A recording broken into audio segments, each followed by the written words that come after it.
우리가 저번 시간에 로마서 12장 3절부터 8절의 말씀을 통해서 나눈 것은 하나님께서 그리스도인들에게 주신 다양한 그런 은사에 대해서였습니다. 이 은사들은 철저하게 하나님께서 선물로 주신 은사였고, 영적인 것처럼 보이는 것도 있으나 대부분은 우리의 삶에 관한 아주 실천적인 그런 부분이었습니다. 그래서 이 은사는 절대적으로 개인의 우월성을 드러내는 도구로 사용되어지면 안 되고, 오직 공동체의 유익을 위해서, 덕을 세우기 위해서 사용되어져야 하는 것이 바른 은사 사용에 관한 내용이었습니다. 이제 바울은 이런 은사가 바르게 그리고 적극적으로 사용되어져야 할 때 그 바탕에, 은사가 사용되어지는 그 바탕에 없어서는 안 될 사랑에 대해서 오늘 본문에서 전합니다. 9절부터 13절까지는 기독교 공동체 안에서의 어떤 사랑에 대한 것이라면, 그 다음 이제 다음 주쯤 보게 될 14절부터 21절은 세상 전체에 대한 그런 사랑을 말하는 내용입니다. 그래서 오늘은 9절부터 13절의 내용을 통해서 모든 우리가 행해지는 은사의 바탕이 되어야 될 기독교 공동체 안에서의 사랑에 대해서 나누고자 합니다. 그리스도인들은 예수 그리스도에게서 사랑을 받았습니다. 받은 그 사랑을 근거로 해서 이 공동체 안에서 이제 사랑의 실력을 발휘해야 하는 것이죠. 고린도전서 13장 1절에 보면 내게 사랑이 없으면 아무것도 아니라고 바울은 강조해서 얘기를 했고, 로마서 13장 10절에 보면 사랑이 율법의 완성이다 이렇게 이야기를 하고 있습니다. 그래서 그리스도인들의 어떤 명찰이 뭐냐라고 할 때 그것은 사랑이라고 말할 수 있는 거예요. 그래서 모든 말과 행실에, 모든 은사들을 사용함에 있어서 그 그리스도에게 받은 사랑, 이것이 근거가 되어져야 합니다. 그 내용이 오늘 본문의 9절에서 시작이 돼요. 9절 함께 다시 읽어볼까요? 9절 시작.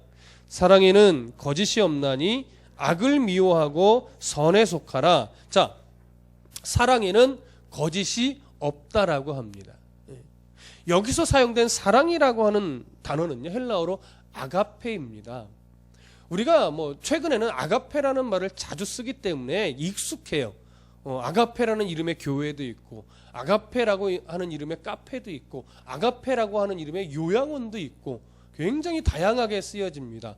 회사 이름에도 있어요. 그렇죠? 근데 이 아가페라는 이름이요, 헬라 문화권에서는 사람에게 쉽게 사용되어지던 단어는 아니에요. 아시다시피 아가페라고 하는 단어는 희생적인 사랑이란 말이에요. 생명을 내어주는 사랑을 말해요. 그래서 이게 쉽게 사람에게 쓸 수 있는 단어가 아닙니다. 그런데 이 단어가 신약 성경에서는 예수님께서 우리에게 보여주신 그 희생적인 사랑, 언제나 이 사랑을 이야기할 때는 아가페라는 단어를 썼어요. 사람이 하는 사랑에게는 아가페라는 단어를 쓰지 않습니다. 이런 사랑을 본받으러 갈 때는 쓰지요. 그렇죠? 그래서 여기서 말하는 사랑은 아가페입니다. 그래서 예수님께서 우리에게 보여주신 그 사랑은 어떤 사랑이냐? 아가페적인 사랑인데, 그것을 이렇게 설명하는 거예요. 거짓이 없는 사랑이다. 거짓이 없어요. 위선이 없어요. 진실된 사랑이에요. 여러분, 사람의 사랑은요, 사실은 거짓이 있습니다. 어떤 조건이 만족되어야 사랑합니다. 굉장히 이기적인 사랑입니다. 어느 누구도 이 아가페적인 사랑을 할 수 있는 자는 없습니다. 그래서 우리가 이 아가페적인 사랑을 배우려고 애쓰는 거고, 그 사랑을 본받아 실천하려고 애쓰는 거지, 그 예수님이 보여줬던 사랑만큼 아가페적인 사랑을 온전하게 할 수 있는 사람은 아무도 없습니다. 그래서 사랑에는 거짓이 없나니 라고 말할 때요, 너희의 사랑이 거짓이 없게 되라는 권명과 똑같습니다. 그 사랑으로 신실하게 하라는 것과 똑같습니다. 너희가 사랑을 해야 되는데, 사랑으로 모든 은사를 발휘해야 되는데, 그 발휘하는 그 실력 안에 뭐가 계속 없어져야 되냐면, 거짓 없이, 위선 없이 진실하게 사랑함으로 그런 은사들을 적극적으로 활용하기 위해 뭐하라? 힘써라, 애써라, 노력해라, 이 얘기를 하는 거죠. 왜 우리가 이러려고 애써야 돼요? 그 사랑을 받은 자, 이게 전제예요. 그 사랑을 받은 자이기 때문에, 그러니까 내가 얼마나 하나님께 예수 그리스도의 은혜를 받은 그 사랑이 크게 느껴지느냐에 따라서 밖으로 표출되는 강도도 달라지는 거예요. 하나님께 받은 예수 그리스도의 은혜가 요만하게 느껴지는데 이만하게 사랑이 나갈 수 있냐고요. 안 되죠. 그래서 우리는 더 예수 그리스도의 보혈을 날마다 묵상해야 되는 이유가 거기에 있어요. 왜? 사람은 자꾸 잊어버리거든요. 좋은 건 더 잘 잊어버려요. 뭐는 안 잊어버려요? 화나는 건 잘 안 잊어버려요. 자존심 상했던 건 잘 안 잊어버려요. 그래서 복수하기까지, 내 성이 풀릴 때까지 복수되지 않는 한 잘 안 잊어버리죠. 근데 사실은 그런 것들을 잊어버리고 우리가 받은 사랑의 크기를 계속 기억해야 돼요. 묵상하고 기억하고 더 크게 느끼고, 그래야 더 크게 발휘될 수 있는 거예요. 그래서 거짓 없이라고 하는 말이 나아가는 겁니다. 여러분, 거짓이 없다라는 말은요, 헬라어로 아니포크리토스라고 해요. 이 거짓이란 말이, 이 아니포크리토스라는 이 단어는 당시에 무대에서는 연극 배우들에게 쓰던 단어입니다. 연극 배우들이 자신의 본 모습을 감추고 다른 사람 행세를 하며 연극을 하는 그러한 모습을 빗대어 이 거짓이라는 단어를 썼던 겁니다. 그러니까 겉과 속이 다르면 안 된다라고 하는 거죠. 그런 사랑을 말해요. 겉과 속이 다르지 않은 그런 사랑. 그래서 우리는요, 성도라고 하면, 특히 성도와 성도라고 하면 진심이 나누어질 수 있는, 나뉘어지는 것이 아니라 진심을 나눌 수 있는 관계가 되어야 돼요. 여러분, 현대로 올수록 참 뭐가 힘드냐면 진심을 나눈다는 게 참 힘들어요. 뭐가 꿍꿍이 있는 거 아니야? 에이, 뭐가 있으니까 나한테 그렇게 친절한 거지. 자꾸 이렇게 생각되는 시대가 돼버렸어요. 그리고 진심을 잘못 나누면 책 잡히는 시대가 돼버렸어요. 그러니까 진심을 잘 나누기 어려워요. 진심을 나눴다가 또 어떻게 될까봐 걱정이 되거든요. 그래서 물론 하나님께 나눠야 할 것과 사람과 나눌 수 있는 것을 구별해야 되면 분명합니다. 그럼에 있어서도 참 사람 사이에 진심을 나누기가 참 어려운 시대가 되어버렸어요. 그래서 우리가 참 소원하건대 할 수 있는 대로 우리들 안에서만큼은 책 잡힐까봐 사람과 나눌 수 있는 그 마음마저도 못 나누는 관계가 되지 말고, 사람과 나눌 수 있는 그 한계 안에서만이라도 조금 아무 생각 없이 좀 책 잡힐 거 염려하지 말고 마음을 나눌 수 있는 그런 관계가 좀 됐으면 좋겠습니다. 소망 중에 하나예요. 그게 교회다운 모습, 성도다운 모습 아닐까요? 목사와 성도 간에서도 그래야죠. 야, 이거 잘못 말했다가 목사님이 또 예배 시간에 성도들 앞에서 말해버리면 어떻게 하나 막, 그래서 말도 못하고 이래버리면 안 되잖아요. 그렇죠? 그 성도를 믿고 얘기했더니 이미 다음 주 되니까 다 알고 있어 막, 이래버리면 안 된다고요. 진심을 나눌 때는요, 지켜줄 건 지켜주고, 더 나눠줘야 될 것은 더 나눠주고, 기도해줘야 될 것은 더 기도해주고, 감싸줘야 될 것은 더 감싸달라는 거라고요. 그게 바로 뭐예요? 그리스도의 사랑으로 나누는 거고, 그게 바로 은사를 바르게 사용하는 거예요. 그게. 그래서 우리는 이런 거짓, 겉과 속이 다른 이런 사랑을 나누면 안 됩니다. 겉이나 속이나 똑같은 사랑을 나누려고 우리가 애써야 돼요. 물론 온전해지지는 않지만 우리 애써야 됩니다. 이게 정말 거짓 없는 그런 사랑이고, 이게 진심이 나누어지는 그런 사랑이 될 겁니다. 바울은 이제 이 거짓 없는 사랑을 함께 나누어야 된다라는 이 사실을 강조하면서 교회 공동체 성도들에게 무엇을 말하냐면, 악을 미워하고 선에 속하라, 이 얘기를 해요. 왜 악을 적극적으로 미워하라는 이 말을 하냐면, 우리가 나누어야 될 사랑은요, 적극적으로 행해야 될 사랑은요, 맹목적인 사랑이 아니에요. 악을 구별할 줄 알고 하나님이 싫어하는 것이 무엇인가를 분별할 줄 알아서 바르게 사랑해야 되는 겁니다. 바르게. 그래서 악을 미워해야 돼요. 모든 게 다 좋은 게 아니거든요. 누구에게나 다 친절한 게 좋은 것 아니에요, 여러분. 우리를 어떤 사이비 이단의 교리를 막 가르치려고 하는데 친절하게 막 거절할 수 없어서 그리스도인의 사랑을 나눠야 하지 하고 친절히 다 들어주고 이러면 안 된단 말이에요. 여러분들이 이길 자신이 없다면 어떻게 해요? 끊을 것은 딱 끊어버려야 된다고요. 그러니까 어떻게 친절을 베풀어야 되느냐, 어떻게 배려를 해야 되느냐, 어떻게 이해를 해야 되느냐, 이런 것들에 대한 바른 분별력이 필요해요. 그래서 악을 미워하는 싸움을 해야 될 때 악을 미워한다는 것은 잘 분별해야 된다는 거예요. 참 성경이 기가 막힌 것은요, 그렇게 악을 미워하라고 하면서 이어서 뭐라고 말하냐면 선에 속하라고 해요. 선에 속하라. 여기 선에 속한다, 속하라라고 하는 이 말은요, 함께한다, 연합한다라고 하는 거예요. 선에 연합하는 거예요. 선과 함께하는 거예요. 그러면 여러분, 선을 연합하고 함께할 때 이것이 그냥 내 의지로 연합하는 걸까요? 아니에요. 성령의 이끄심에 나의 마음을 연합하는 거예요.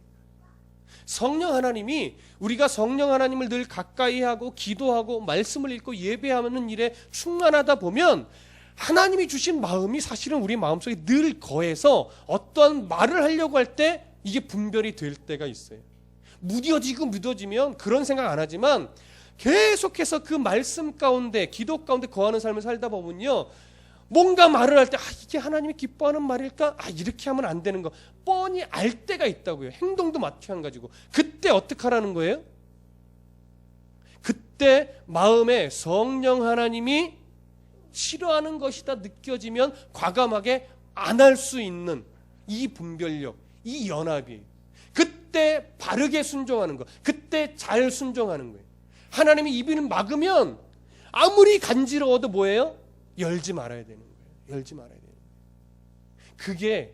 그게 선에 속하는 겁니다, 여러분. 그리고 그러지 못했을 때 뭐 할 줄 아는 거예요? 안타까워할 줄 알아야 돼요. 그때. 어떤 행동을 하나 하고 나서 그게 하나님이 기뻐하는 일이 아니라고 느껴요. 크지 않아도. 근데 성도는 뭐냐면 그것 때문에 하루 종일 내가 그때 한 번 더 참을걸, 내가 그때 그 말 하지 말걸, 자꾸 이렇게 생각하게 돼. 그게 뭐예요? 그게 선에 속하는 거예요. 그러니까 끊는 것도 중요하지만 그러지 못했을 때 안타까워하는 심령을 내가 갖고 있다는 것도 중요해요. 그게 바로 거짓 없는 사랑을 하려고 그런 사랑을 가지고 살아가려고 애쓰는 성도의 모습이에요. 근데 그런 게 없어. 하고 싶은 대로 말하고 막 행동하고 말해도 전혀 성도가 그렇게 말하면 안 됐을 텐데 이런 고민이 없다면 이거는 생각해 봐야 되는 거예요. 내가 정말 악을 미워하고 선에 속한 자인지, 거짓 없는 사랑을 하고 있는 자인지 생각해 봐야 되는 거예요.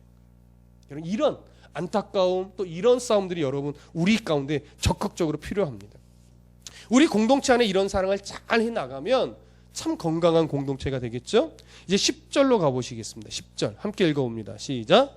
형제를 사랑하여 서로 우애하고 존경하기를 서로 먼저 하여.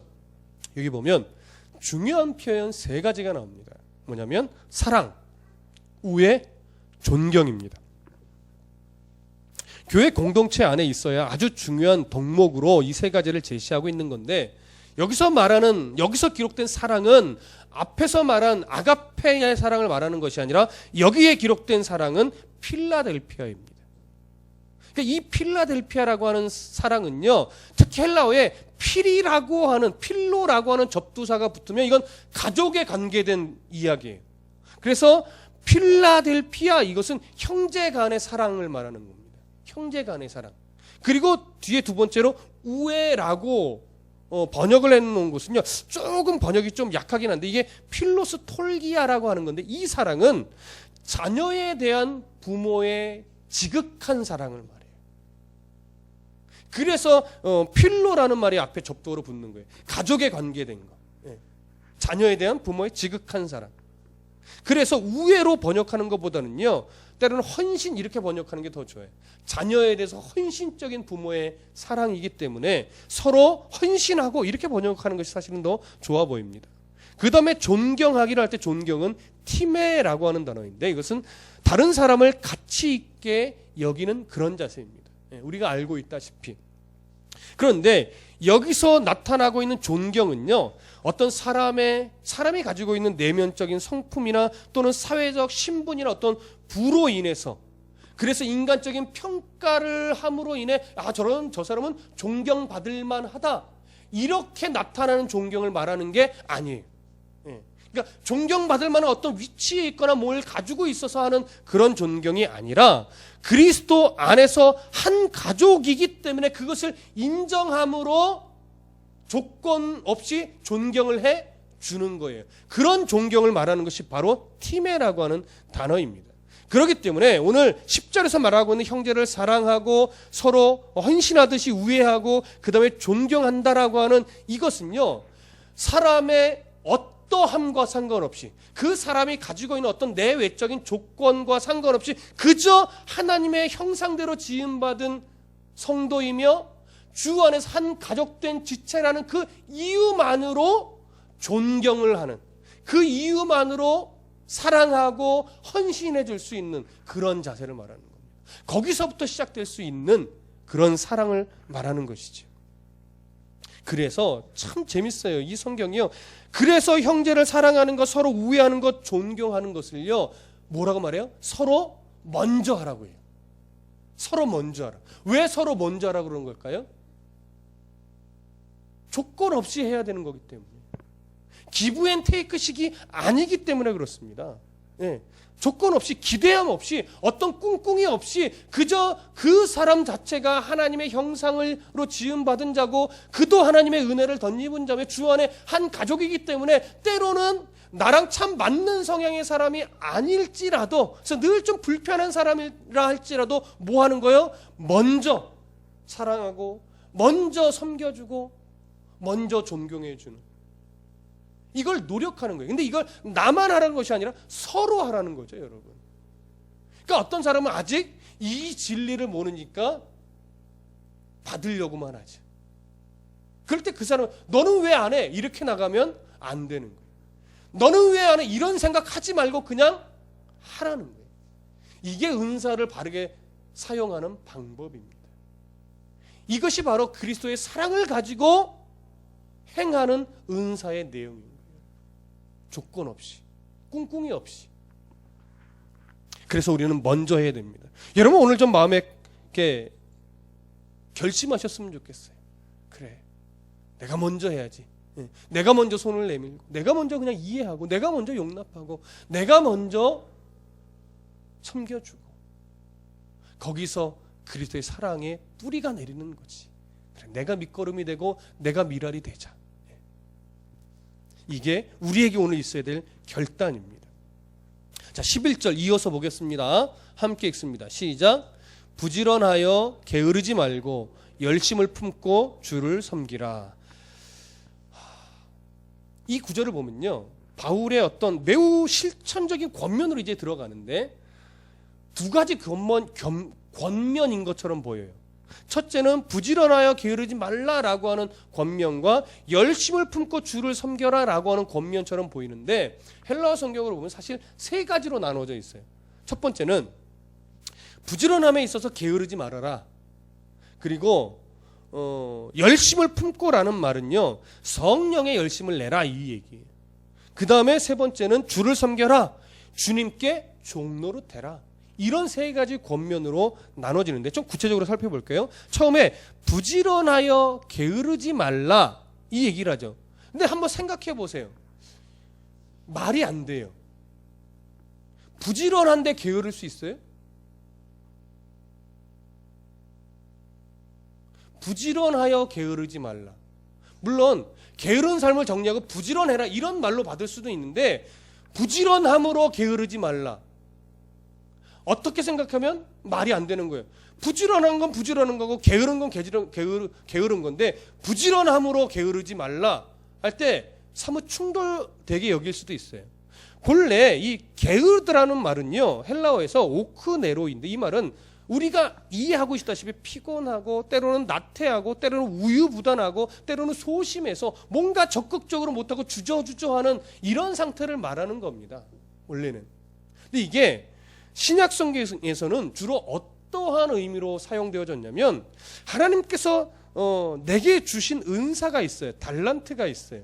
그것들을 바르게 사용하지 못하는 것. 그때 이 단어를 주로 신약 성경에서는 사용했어요. 예를 들어보면 마태복음 25장 26절에 이 얘기가 있어요. 달란트의 비유 중에 한 달란트 받은 자. 여러분, 한 달란트 받은 자가 어떻게 했죠? 예, 남기지 못할까 봐 걱정해서 주인이 장사해라 했는데도 장사하지 않고 땅에 묻어뒀다가 주인이 왔을 때 그냥 그대로 내어줬다고요. 그때 주인이 뭐라고 책망합니까? 악하고 게으른 종아, 이렇게 책망을 해요. 이유가 뭡니까? 주인이 달란트를 주면서 장사하라 할 때는 그것을 장사해서 남기든 아니면 장사를 망해서 다 잃어버리든 주인이 뭐 하겠다는 거예요? 책임지겠다는 거예요. 그거 염려하지 말고 사용하라는 거죠. 근데 이 사람은 뭐 게으르게 살았나 이런 차원의 문제가 아니라 주인의 의도를 파악하지 못하고 제대로 사용하지 못했다는 차원에서 책망을 받은 거예요. 그런 게으르는 거예요. 그래서 악하고 게으른 종이에요. 일하지 않았다, 뭐 열심히 없었다, 열심히 살지 않았다, 이런 차원의 문제가 아닙니다, 여러분. 그리고 로마서 10장 2절에서도 보면 내가 증언하노니 그들이 하나님께 열심히 있으나 올바른 지식을 따른 것이 아니니라, 이런 말씀이 있어요. 우리가 여러분 기억도 할 텐데 유대인들은 율법에 있어서 남다른 열심이 있었어요. 누구보다도. 그런데 바울은 그러한 그 열심을 어떻게 평가해요? 하나님이 주신 율법을 주신 의도를 알지 못하고 행위에만 치우쳤던 열심이었기 때문에 그 열심이 올바른 지식을 따른 열심이 아니었다라고 책망하는 거예요. 그러니까 이 올바른 지식을 따르지 않은 열심이 뭐예요? 그게 게으름이란 말이에요. 성경에서 말하는 게으름. 그러니까 우유부단하고 주저주저하고 뭐 아주 게으르게 살았다, 이런 차원의 게으름이 아니라 하나님이 주신 의도와 이유를 간파하지 못하고 엉뚱하게 사용하는 것. 그래서 우리의 어떤 그리스도인다운 열심을, 부지런함을 가치 없게 만드는 것. 이게 게으름이에요. 그러니까 우리의 어떤 그리스도인다운 삶의 부지런함이 가치 있어지려면 어떻게 돼요? 하나님의 뜻대로, 성령 하나님이 이끄시는 대로 내 삶의 모든 것을 사용해야 돼요. 오늘 본문에 입각해서 말하면 내게 주신 은사들을 그리스도의 희생적인 그 사랑이 바탕이 되어 적극적으로 꿍꿍이 없이 활용하는 것. 이게 바로 부지런하여 게으르지 않는 거예요. 기가 막히지 않습니까, 여러분? 우리가 여기서 자꾸 실수를 하는 거예요. 내 자존심을 저 집사가 긁는다, 나를 교회가 알아주지 않네, 뭐 이런 식의, 내가 꼭 이렇게까지 아무도 알아주는데 봉사를 해야 돼, 이런 식의 표현들. 이게 뭐예요? 부지런함을 가치 없게 만드는 거죠. 왜 해야 되는지를 모르는 거예요. 어떻게 해야 되는지를 모르니까 내 열심, 올바른 지식에 근거하지 않은 내 열심을 갖고 하다가 그렇게 오류에 빠지는 거죠. 그래서 부지런함이, 성도다운 그 열심이, 그 부지런함이 가치 있게 되기 위해서는 올바른 지식에, 다르게 표현하면 그리스도의 그 희생적인 사랑에 꿍꿍이 없고 대가를 바라지 않는 그 사랑에 기초하고 있어야 된다는 거예요. 그래서 이 사실이 중요합니다. 그 다음에 열심을 품고, 이렇게 말합니다. 이 열심을 품고라는 이 단어만 보면 앞에서 말했던 것처럼 다시 또 열심을 내라, 적극적으로 해라, 이런 의미로 보여요. 근데 헬라어 단어로 보면 이렇게 돼 있어요. 토 푸뉴마티 제온테스. 푸뉴마티라고 하는 것은 어떤 원형이냐면 푸뉴마예요. 푸뉴마. 여러분 푸뉴마란 말 많이 들어보셨죠? 뜻을 아시나요? 영이라는 의미입니다.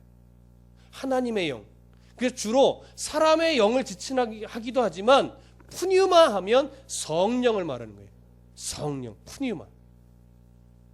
그러니까 여기 토 푸뉴마티 제온테스라고 하는 것은 뭐냐면 성령의 열심을 내라, 때로는 성령에 불타올라라, 이렇게 해석을 할 수 있는데, 조금 오늘 본문에 입각해서 이것을 번역하면 이렇게 되는 거예요. 성령과 함께 열심을 내라. 때로는 성령의 이끄심을 따라 열심을 내라. 성령이 마음에 주시는 그대로 순종하는 열심을 가져라, 이 얘기예요. 그러니까 얼마나 지금 비슷한 내용들이 강조되고 있는지 여러분 아시겠죠? 성령의 이끌리심에 그래서 민감해야 돼요. 성령의 이끌림에 민감하려면 어쩔 수 없이 말씀을 꾸준히 듣고 꾸준히 기도하고 늘 하나님 앞에 내가 바르게 서 있나를 고민할 수 있어야 돼요. 그래야 성령의 이끌리심에 우리가 열심을 낼 수 있습니다. 그 다음에 세 번째로 11절 마지막에 보는 것은 주를 섬기라예요. 주를 섬기라. 근데 주를 섬기라는 헬라어 성경으로 보면 퀴리오 듀르온테스라고 되어 있어요. 듀르온테스의 원형은 둘로스입니다. 둘로스라는 말도 많이 들어보셨죠? 무슨 뜻일까요? 뜻은 잘 모르겠어요. 귀에만 익숙하고 종이라는 말이죠. 종. 예, 둘로스. 근데 이 종은 일반적인 개념의 종과는 좀 다른 개념의 종입니다. 일반적인 개념의 종은 뭐냐면 내가 종을 하고 싶어서 하는 게 아니에요. 어쩔 수 없이 뭐 빚을 졌거나 아니면 뭐 나라가 속국이 돼서 끌려왔거나 그래서 하기 싫은데 어쩔 수 없이 종 노릇을 해야만 하는 그런 종이에요. 근데 둘로스는 그런 차원의 종이 아니라 자원하여 종이 된 자예요. 그러니까 유대인의 문화에는 이런 게 있어요. 희년 제도가 있는데 희년이 되면 종들을 자유롭게 풀어줘야 돼요. 이게 고엘 사상에 입각한 그런 제도인데 종을 풀어줘야 되는 게 맞아요. 그래서 희년이 많이 남아있으면 그 종의 값이 비싸요. 왜? 오랫동안 부려먹을 수 있으니까. 근데 희년이 가까워오면 이 종을 사봤자 얼마 못 써먹잖아요. 그래서 이 종의 가격이 싸요. 그거에 따라서 물론 뭐 얼마나 건강하냐 뭐 지식이만 이것도 들어가겠지만 그런데 이 종이 종 노릇을 하다가 이제 풀려날 때가 됐어요. 근데 이 종이 주인이 너무 좋은 거예요. 그래서 나는 평생 이 주인의 종 노릇을 해도 너무 좋겠다 이렇게 생각을 하고 제사장에게 가서 나는 그냥 이 주인의 종으로 있겠습니다라고 고백을 하면 그 제사장은 이 종의 귀를 뚫습니다. 때로는 귀걸이를 하기도 하죠. 그럼 이 표식은 뭐냐면 억지로 메인종이 아니라 자원하여 즐거이 종이 된 자입니다. 이런 표식이 되는 거예요. 자, 여러분들 귀걸이 하시는 분들은요 아무 생각 없이 하지 마시고 나는 주의 종입니다 이렇게 생각하고 귀걸이 하셔야 돼요. 그러니까 귀걸이만 화려하면 안 돼요. 내가 귀걸이를 왜 했는가? 네. 그래서 저도 예전에 귀걸이 하고 싶었을 때가 있어요. 이 의미를 모른 채 안 하길 잘했죠. 그렇죠? 지금에 와서 만약에 한다 그러면 그런 의도일 거예요. 네. 나는 주의 즐겁게 내가 주의 종 노릇하는 자입니다. 네. 그러니 여러분 이게 얼마나 중요한 내용입니까? 하나님을 향한 성도의 자세가 이래야 돼요. 그러면 이게 불평이 나가지 않아요. 내가 자원하여 즐거이 종된 자인데 그 사람의 종 노릇하는 게 억울해요? 주인이 원하는 대로 사는 게 뭐가 억울해요? 주인이 날 가난하게 하면 이유가 있겠죠. 날 풍요롭게 해주면 거기에도 이유가 있겠죠. 그렇죠? 왜요? 나를 사랑하는 내 주인은 나를 죽이는 주인이 아닌 걸 알기 때문에 나를 이유 없이 고난 속에 빠뜨리는 주인이 아닌 걸 내가 알기 때문에 그래서 내가 즐거이 자원하여 종된 거니까. 그러니 삶이 언제나 어떤 상황에서도 즐거워할 수 있는 담력이 생기는 거예요. 이 진리를 빨리 깨달아야 돼요. 그래서 여러분 11절 전체를 보면요 형제를 사랑하고 서로 우애하고 존경하는 일들은 억지로 하지 말고 성령의 이끄심을 따라 내가 주께 즐겁게 종 노릇하듯이 그렇게 성도 간에 행해야 된다라고 하는 거예요. 그렇게 신앙의 실력 발휘를 그렇게 하셔야 돼요. 아시겠습니까? 그 결단은 우리가 함께 하십시다. 적극적으로. 그러니까 이 다양한 은사들이 마치 한 가족 안에서 아무 조건 없이 그냥 발휘되듯이 가족 안에 아이들끼리야 서로 막 조건 내걸고 막 이러지만 진정한 성인이 다 되고 이제 정신 차린 사람, 철이 든 사람이라면 형제간에 막 조건 따지고 네가 해준 게 뭐야 이렇게 나가지 않는다는 거예요. 그 사랑으로 우리가 친밀한 관계가 되어야 합니다. 이런 삶을 살아가려고 애쓸 때 이렇게 가족과 같이 조건 없는 사랑, 그리스도의 사랑을 우리가 실천하려고 애쓸 때 그 애쓰는 자리에서 흔들리지 않으려면 왜요? 우리는 하다가 그렇게 마음먹고 어느 정도 하다가 하면 또 흔들리잖아요. 정말 막 이러고 내가 잘못 알았던 것 같아 막 이러기도 하고. 근데 계속해서 그 사랑의 유지가 되고 흔들리지 않으려면 어떻게 해야 되는가? 12절 보십시오. 12절 함께 읽어봅니다. 시작. 소망 중에 즐거워하며 환난 중에 참으며 기도에 항상 힘쓰며. 세 가지를 이야기합니다. 여기서도 소망 중에 즐거워해라, 그리고 환난 중에 참아라, 그리고 기도에 항상 힘쓰라, 이렇게 돼요. 자, 먼저 소망 중에 즐거워한다라고 하는 이 말은요, 소망 중에 즐거워하라는 건데, 여기서 말하는 소망은 종말론적인 소망이에요. 그러니까 이 땅에서 뭔가를 소망을 두고 하는 것은 꿍꿍이 있는 소망이죠, 그렇죠? 근데 여기서 말하는 소망은 이 땅에서의 어떠함에 관련된 소망이 아니라 종말론적인 하나님 나라에 대한 소망이에요. 내가 하나님의 백성이 되었다, 그 백성됨은 변하지 않는다. 나는 이미 하나님의 영광에 참여한 자다. 하나님의 영광에 참여한 나의 신분을 그 어느 누구도 빼앗지 못한다. 하나님은 나의 삶을 정말 풍요롭게 이끄시는 분이신데 이 땅에서 나를 그저 훈련시키실 뿐이다. 내가 궁극적으로 갈 본향은 하나님의 나라인데 그것은 확실하게 정해져 있기 때문에 내가 흔들릴 이유가 없다. 이것을 알기 때문에 기꺼이 즐겁게 훈련받을 각오를 하니까 소망 중에 뭐 할 수 있어요? 즐거워할 수 있는 거죠. 이 소망. 그러니까요, 그리스도인다운 소망은요, 천국에 대한, 하나님 나라에 대한 분명한 확신이 없으면 흔들릴 수밖에 없는 거예요. 왜? 땅이 없는 것 때문에 불안하거든요. 근데 땅이 없는 것을 불안하지 않을 수 있는 이유는 천국의 하나님 나라의 소망이 확고하면 불안하지 않아요. 우리 아버지가 정말 굴지의 대기업 회장인데 내가 그 기업을 이어받기 위해서 우리 아버지가 훈련시키려고 평사원으로 보냈어. 그래서 거기서 정말 호되게 훈련받는 거예요. 막 신입사원처럼 막 짐도 나르고 커피도 차서 나르고 때로는 막 모욕적인 언사도 듣고. 그러면 제대로 된 아들이면 거기서 내가 누군지를 알고 이런 걸 시켜 이래요? 이건 훈련을 못 받는 거죠, 여러분. 기꺼이 웃으며 짐을 지고 기꺼이 웃으며 모욕적인 발언도 받아내고 기꺼이 커피도 타다 바치고. 왜요?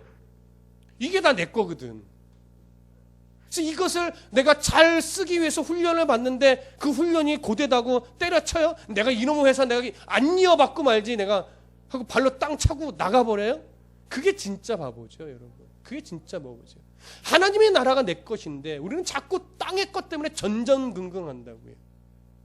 그게 우리의 모습이에요. 그거 안 하고 정말 넉넉하게 나도 쪼들리지만 마음을 베풀 수 있으려면 어떻게 해야 돼요? 하나님 나라에 대한 소망이 내 안에 확고해야 돼요. 이게 말이 쉽지, 그렇죠? 네, 이게 말이 쉽지. 그러니까 사모해야 되고, 그러니까 구해야 되고, 그러니까 더 하나님 앞에 엎드려야 돼요.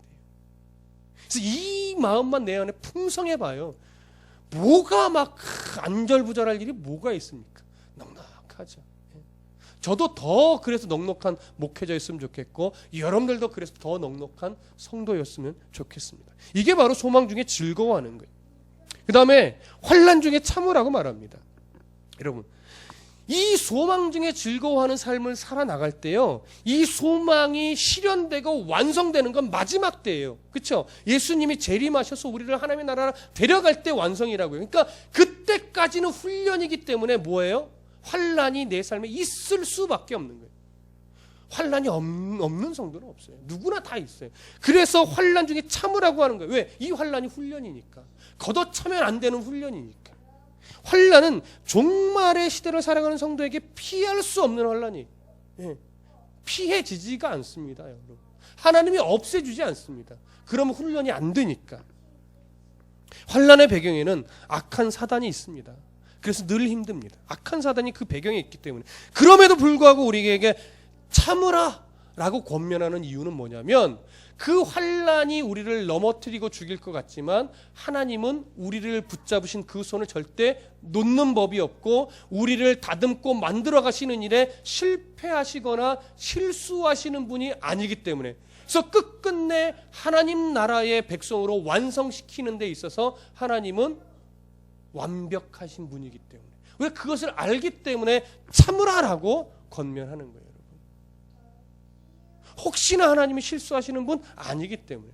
요한계시록 강의하면서도 나누잖아요. 종말은 하나님과 사단의 팽팽한 대결이 아니에요, 여러분. 사단은 그저 이 시대에 어떤 하나님의 뜻을 이루어가는 하나의 과정의 도구일 뿐이에요. 성도를 연단시키는 도구로서밖에 못 쓰임 받는다고요. 그러니까 그 도구가 되어야 되니까 뭐예요? 능력이 좀 많을 뿐이에요. 그러니까 우리가 무서워할 수는 있으나 걔 때문에, 그 사단놈 때문에 우리 애가 어찌 되지 않는다고요. 그러니까 참아야 해요. 훈련이니까. 예. 신입사원처럼 훈련 잘 받아내면 돼요. 예. 그러면 하나님이 우리를 만드십니다. 우리를 승리하게 하십니다. 그래서 우리는 소극적인 차원의 참음이 아니라 능동적이고 적극적인 차원의 참음이에요. 기꺼이 내가 참아주겠어. 참아주겠어. 자존심 구겨보겠어. 섬겨보겠어. 어디까지 나를 모욕하나 보겠어. 여러분, 웃기는 표현 같지만 성도는 그러셔야 돼요. 왜? 그가 내 자존심 구긴다고 하나님이 내 자존심을 죽이지 않습니다. 그걸 아는 거예요. 그걸 아는 거예요. 제가 날 몰라서 그렇지.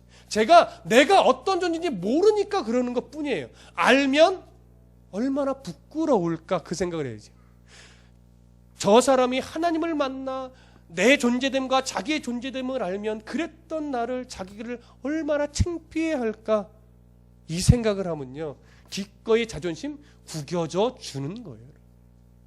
그러면 얼굴 붉힐 일이 없죠. 그렇죠? 그리고 말합니다. 그래서 항상 기도에 항상 뭐예요? 힘쓰라라고 하는 거예요. 기도하는 자리에 항상 머물러 있으면 늘 이걸 깨닫게 되고 이걸 생각하게 돼요. 근데 이러는 와중에 기도하는 자리를 멀리하면, 기도하는 삶을 멀리하게 되면요, 이런 열심을 품는 거, 소망 중에 즐거워하는 거, 환난 중에 참는 것이요 점점 약해져요. 왜냐하면 기도는 하나님과의 소통하는 줄이에요. 기도는 성도의 생명줄이란 말이에요. 하나님과 마음을 나누고 하나님의 뜻을 알아가는, 소통하는 줄이고 생명줄인데, 이걸 소홀히 하면 나머지 것들도 다 약해져요. 약해지다 보면 무뎌지고, 무뎌지다 보면 내가 누구인지, 내가 어디를 향해 가는 자인지 모르게 되는 거예요. 그럼 분별이 없어져요. 그러면 악을 미워하지 않게 되고 악과 동행하게 돼요. 왜냐하면 악은요, 사람의 육신의 정욕에 부합해요. 그게 더 즐겁고 그게 더 재밌어요. 그래서 이 세 가지, 소망 중에 즐거워하고 환난 중에 참으며, 그러면서 늘 기도하는 그 자리에 늘 머물러 있으려고 애써야지 됩니다. 이게 같이 가야 돼요. 그 어디 한 구석이라도 자꾸 펑크나기 시작하면 점차 어떻게 돼요? 무뎌지게 돼요. 그래서 늘 애쓰고 노력하셔야 되는 겁니다. 마지막으로 13절 함께 읽어보겠습니다. 시작.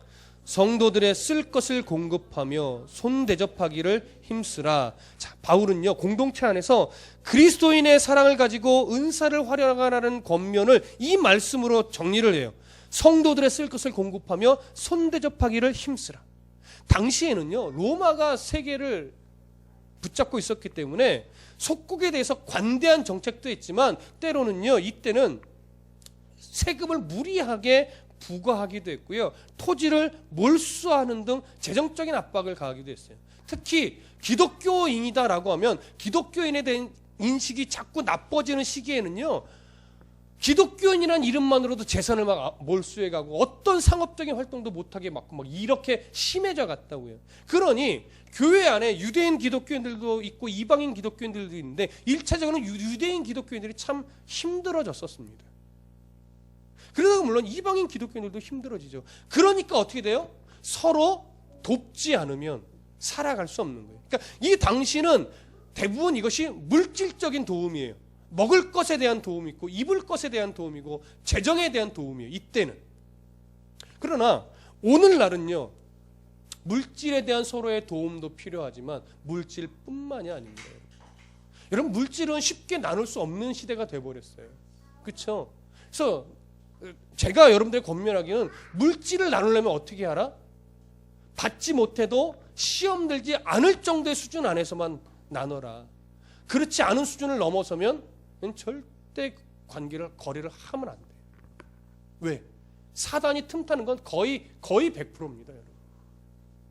그래서 목회자와 성도와 성도든 뭔가 도움이 필요해서 물질로 도움을 줘야 되는 상황이라면 못 받을 걸 생각하고 해야 돼요. 근데 악한 사람은 또 이걸 이용하겠지만 그가 이용하더라도 내가 기쁘게 이용당할 수 있는 수준까지만 하라는 거예요. 무슨 말씀인지 이해되시겠습니까? 그 액수가 좀 클 수도 있고 적을 수도 있겠죠. 그러나 내가 하나님 앞에 시험 들지 않는 게 더 중요하단 말이에요. 내가 시험 들면 저 사람과도 적이 되기 때문에 그리스도인답지 못하고 지혜롭지 못하는 거예요. 그래서 잘하셔야 돼요. 그러나 이제 물질만을 오늘날은 말하는 것이 아니고 여러 가지, 사람은 저마다 문제가 있는데 물질의 문제 또는 마음의 문제 또는 관계의 문제 또는 건강의 문제 여러 개가 있어요. 어떤 사람은 물질의 문제가 제일 심각하고 어떤 사람은 마음의 문제가 제일 심각하고 어떤 사람은 관계의 문제가 너무 힘들고 어떤 사람은 건강의 문제가 힘들고. 그러니까 저마다 다 문제가 다르기 때문에 저마다 다 누구에겐가는 뭐가 될 수 있어요? 위로자가 될 수 있어요. 돕는 자가 될 수 있다고요. 근데 이 마음을 못 가지면 내가 힘든 그 부분이 제일 크니까 나는 늘 누군가의 도움이 필요한 자로만 서게 되는데 그렇지 않다라고 하는 거예요. 여러분은 누군가에게 도움이 될 수 있는 자고 도움이 돼야 하는 자고 도움을 줘야 하는 그런 사람입니다. 내가 그 역할을 서로 감당해야 돼요. 이게 바로 뭐예요? 성도에 쓸 것을 공급하며 손대접하기를 애쓰라. 그래서 성도 간의 교제가 있어야 돼요. 우리 교회는 사실 약간 부족합니다. 성도 간의 교제가. 왜? 만날 틈이 별로 없잖아요. 각자들 바쁘고. 그래서. 그러나 앞으로 살아가면서 조금씩 더 되겠지요. 마음이 없어서가 아니니까. 그러니까 그 마음을 늘 갖고 있어야 돼요. 마음을 나누고 내가 어떻게 위로해 줘야 될까? 내가 어떻게 함께 해줘야 될까? 그러니까 오늘날은 우는 자와 함께 울어줄 수 있는 성도가 귀하고 함께 기뻐해, 내일처럼 기뻐해 줄 수 있는 성도가 귀하고 그런 거예요. 여러분, 이런 결심이 있어야 됩니다. 나는 배 아파하는 성도가 되지 말아야지. 이런 거 있지.